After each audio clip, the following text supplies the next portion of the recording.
All right, you ready to talk to the next person? Yes, I am. All right. I want to talk to Nick in Tennessee. Nick. Greeting. Hello. You're live with Eric and V. What would you like to talk about? I want to talk about numbers. Again? No, different numbers this time. Book of numbers. In the book of Numbers. Let me get my Bible. Hold on just a second. I'll give you to V. How have you been doing, Nick? I've been doing quite well. How are y'all? Doing good. Yeah, we're just hanging out, just chilling. What's the so we're talking about numbers today. Okay. I know Eric's excited because he's been doing a deep dive into the Old Testament. I have. Mostly it's been in the conquest of Canaan, though. So we're going to have to go from there. What about the book of Numbers? Well, I wanted to address a popular misconception in contemporary Christianity that God is pro-life or in some way anti-abortion. Mm-hmm. Okay. I think it would be useful for the atheist community or skeptic community to have as a resource the knowledge that the Bible includes a process whereby a man could have his wife's child aborted if she had not been faithful to him. Yeah, in the church, in like the tabernacle, no less. Like it was like a holy thing. Yeah, Nick, what kind of gets me? Are you a believer? No, not anymore. Not anymore. Okay, so what kind of gets me is it seems like there are so many times that people look at the Bible and they want it to support their already held beliefs. And so while that is brought up and as an example of obviously, abortion was allowed. It's in the Bible. Here it is. People will point to other verses and say, well, it's not allowed because of, it says here that God knew you before, you were in the womb and all of that. And so what really is interesting to me is how people will use the same book to justify totally opposite views. Oh, yeah. The cherry picking is strong. Yeah. The cherry picking is strong. It is.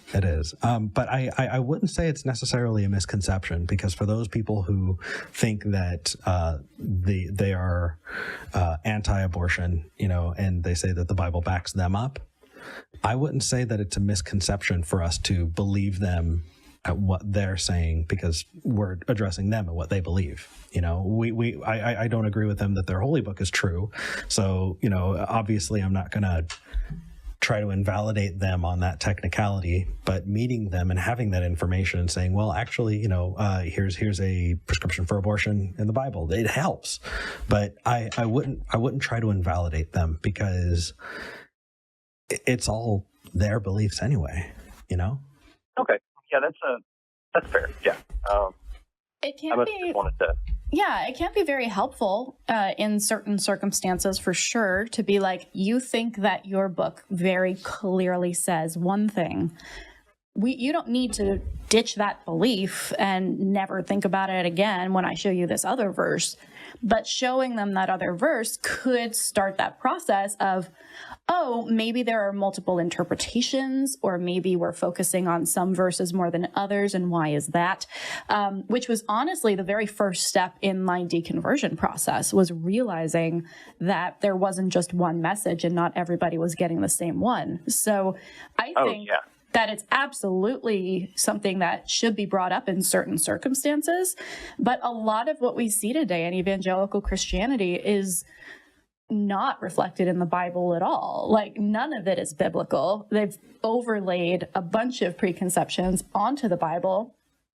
But I mean, ask a theist, a Christian, where it says that they have a right to bear arms in the Bible, because they absolutely are going to say that it exists. Yeah. They're not going to be able to point to a verse. No, they're going to point to the verse where Jesus says, sell your cloak and buy a sword. And honestly, if it was a pro-sword argument, if that was the debate was over swords, I think I'd be a whole lot more comfortable. But anyway. Right. Did you have anything else you wanted to ask about? No, just for anybody who's interested about the section, it's in the book of Numbers in the Bible, chapter 5, verses 11 through 29. It's some pretty fucked up shit, causing people to be scared. And be grotesquely deformed and whatnot. So the good news, God's an asshole. Don't worship him. I mean, the good news is the Book of Numbers was written long after it's purported, long after the time that it's purported to be representing, and there is a good amount of archaeological evidence that shows that it's only ever happened in the mind of the writer. So we can take solace in that, at least, because there's some pretty screwed up stuff that happens in there. Nick, thank you for calling. Oh yeah, thank you for having me. Absolutely. That was a great show. Thank you. You too. Or you too. You too. Will do. Thank you. Have a great show, Nick. That's so embarrassing. I did it last night. To be fair, I was also very drunk. Like, have a safe trip back. And I was like, you too. Like the 2 steps it takes you to get back into your apartment. Or going to a restaurant and the waiter says, enjoy your meal. You too. Oh wait, you're not eating. Yeah, it's awkward. I think there's another point to be made here before we jump into taking another call, which is that I think that a lot of people don't like the idea that most of the rules in the Bible, especially the Old Testament, are very much centered around property and ownership and, prioritizing one group, men over, women and children. And this example that Nick gave from Numbers is exactly that. Like, it's not the reason I don't like it very much to use as an abortion argument is because it's not this woman made a decision or this person made a decision and she is taking matters into her own hands to, make her life better. It's, this guy thinks she may have cheated on him at some point and might be pregnant, so he's going to force her to undergo a ritual that will forcibly abort a fetus if it is in her womb. And that's not what anybody is advocating for when they're talking about abortion. You're absolutely right. Anyway. Holy crap. Yeah. So yes, but the reasoning behind it is still wrong. So I always like to kind of include that caveat now that I've kind of wrapped my head around that.